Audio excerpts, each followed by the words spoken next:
Assalamualaikum warahmatullahi wabarakatuh. Perkenalkan, nama saya Rizka Al-Zahra. Di sini saya mengampu program studi pendidikan kewarganegaraan atau PPKN. Di sini saya untuk membuat video bentuk negara untuk tugas mata kuliah KUUD. Di sini saya akan menjelaskan bentuk negara. Bentuk negara itu apa sih? Negara itu dibentuknya bervariasi menurut sudut pandang dari negara tersebut. Secara umum, negara bisa dijelaskan sebagai bentuk organisasi dari masyarakat atau kelompok orang yang mempunyai kekuasaan mengatur hubungan dengan menyelenggarakan ketertiban dan kehidupan bersama di dalam Kamus Besar Bahasa Indonesia atau KBBI. Di sini bentuk negara tersebut dapat diartikan terlebih dahulu berdasarkan katanya. Kata bentuk berarti sendiri lengkung, gambaran atau sistem, dalam hal ini pemerintahan atau perserikatan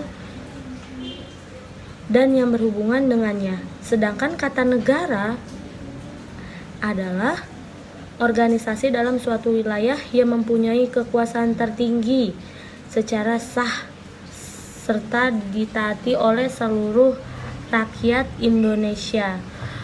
Oke, selanjutnya ada bentuk negara kesatuan.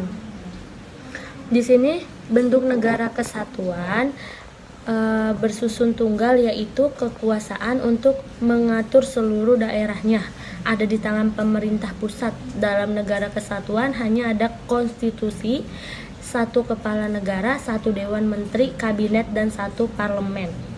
Apa sih bentuk negara kesatuan? Kan dia bentuknya itu berarti bersusun tunggal, yaitu sendiri ya, tidak bercampur tangan atau tidak bersatu dengan yang lain. Negara bersusun tunggal, yakni kekuasaan untuk mengatur seluruh daerahnya ada di tangan pemerintah pusat. Pemerintahan pusat memegang kedaulatan sepenuhnya, baik ke dalam maupun keluar. Hubungan antara pemerintah pusat dengan rakyat dan daerahnya dapat dijalankan secara langsung. Nah, di sini itu dalam negara kesatuan hanya ada satu konstitusi saja, yaitu satu kepala negara seperti tadi yang saya jelaskan di awal, satu dewan menteri kabinet, dan satu parlemen. Demikian pula dengan pemerintahan, yaitu pemerintahan pusatlah yang memegang wewenang tertinggi dalam segala aspek pemerintahan. Ciri utamanya nih ada kesatuan, supremasi parlemen pusat, dan tiadanya badan-badan lain yang berdaulat. Oke, selanjutnya di sini ada negara kesatuan dapat dibedakan menjadi dua sistem.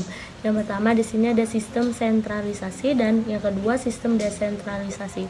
Apa sih sistem desentralisasi itu? Desentralisasi adanya keseragaman peraturan di seluruh wilayah negara, yaitu dengan uniformitas.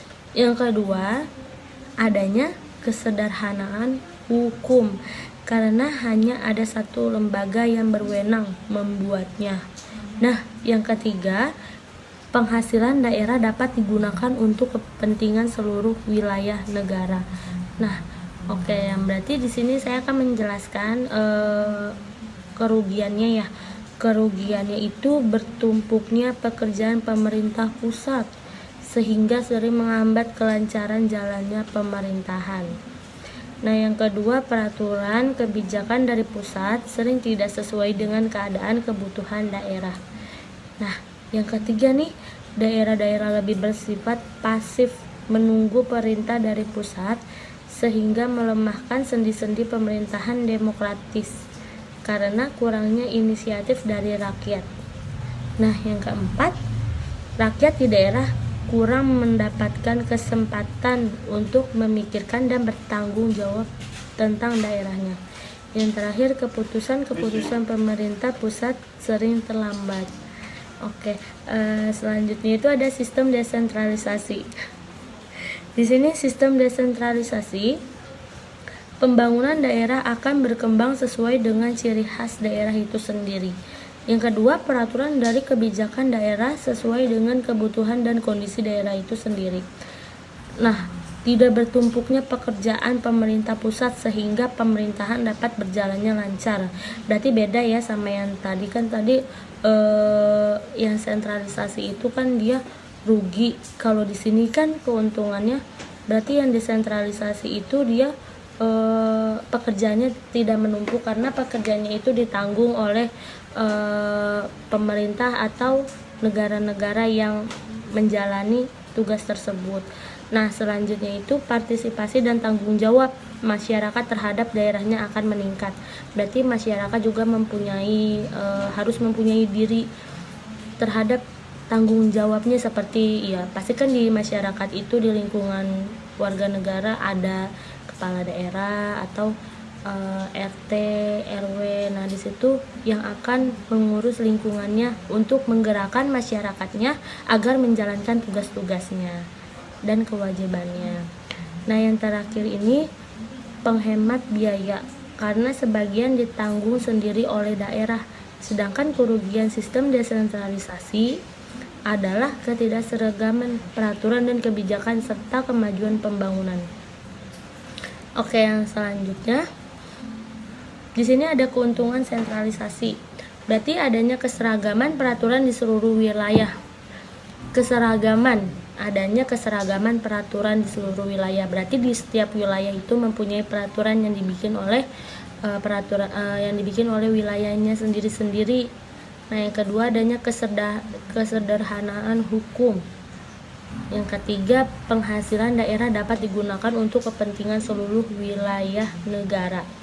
Yang di sini ada kerugian sistem sentralisasi. Yang pertama, bertumpuknya pekerjaan pemerintah pusat sehingga sering menghambat kelancaran jalannya pemerintah. Dan seperti tadi saya jelaskan di awal. Yang kedua, peraturan kebijakan dari pusat sering tidak sesuai dengan keadaan kebutuhan daerah. Nah, yang ketiga, daerah lebih bersifat pasif, menunggu perintah dari pusat sehingga sering melemahkan pemerintah demokratis karena kurangnya inisiatif. Di sini ada keuntungan sistem desentralisasi. Yang pertama, pembangunan daerah akan berkembang sesuai dengan ciri khas daerah itu sendiri. Yang kedua, peraturan dan kebijakan di daerah sesuai dengan kebutuhan dan kondisi daerah itu sendiri. Yang ketiga, partisipasi dan tanggung jawab masyarakat terhadap daerahnya akan meningkat. Oke. Di sini juga ada kelemahannya. Kelemahan sistem desentralisasi. Yang pertama, dia mempunyai keseimbangan dan keserasian. Tujuan dapat mudah terganggu. Dia berarti itu mempunyai keseimbangan untuk menjalankan suatu masyarakat, lingkungan masyarakat, peraturan-peraturannya. Yang kedua, desentralisasi dapat memunculkan sifat kedaerahan. Kan tergantung ya di daerahnya itu, berarti mempunyai kayak sifat-sifat tertentu. Yang ketiga, memerlukan banyak waktu untuk melakukan perundingan atau musyawarah. Oke, selanjutnya negara serikat federal. Apa sih negara serikat federal? Negara serikat bersusun jamak, terdiri atas beberapa negara bagian yang masing-masing tidak berdaulat. Oke, di sini saya akan menjelaskan negara serikat federal. Dia mempunyai negara serikat, negara bersusun jamak, terdiri atas beberapa negara bagian yang masing-masing tidak berdaulat. Kendati negara-negara bagian boleh memiliki konstitusi sendiri, kepala negara sendiri, parlemen sendiri, dan kabinet sendiri. Yang berdaulat dalam negara serikat adalah gabungan negara-negara bagian disebut negara federal. Berarti dia negara federal itu dia mempunyai kepalanya sendiri. Dia mempunyai kepala sendiri dan badan-badan yang dibentuk itu berarti dia semuanya sendiri, tidak menyangkut dengan tidak menyangkut dengan kayak sistem desentralisasi atau sistem sentralisasi, teman-teman. Oke, di sini ada ciri-ciri negara serikat federal. Ciri-cirinya itu tiap negara bagian memiliki kepala negara, parlemen, dewan menteri kabinet. Yang kedua, tiap negara bagian boleh membuat konstitusi sendiri, tetapi tidak boleh bertentangan dengan konstitusi negara serikat. Berarti dia boleh nih bikin konstitusi sendiri, membangun konstitusi sendiri, tetapi dia tidak boleh sama atau peraturannya itu sama dengan negara serikat. Nanti akan jadi pertentangan di situ dan akan jadi perdebatan. Yang ketiga, hubungan antara pemerintah federal dengan rakyat diatur melalui negara bagian, kecuali dalam hal tertentu yang kewenangannya telah diserahkan secara langsung. Dalam praktik kenegaraan jarang dijumpai sebutan jabatan kepala negara bagiannya. Lazimnya disebut gubernur sebagai negara bagian. Pembagian kekuasaan antara pemerintah federal dengan negara bagian ditentukan oleh negara bagian, sehingga kegiatan pemerintahannya federal adalah ihwal kenegaraan selebihnya. Terima kasih. Di sini saya akan presentasi ini sudah selesai, teman-teman. Mohon maaf apabila ada kata yang salah. Assalamualaikum warahmatullahi wabarakatuh.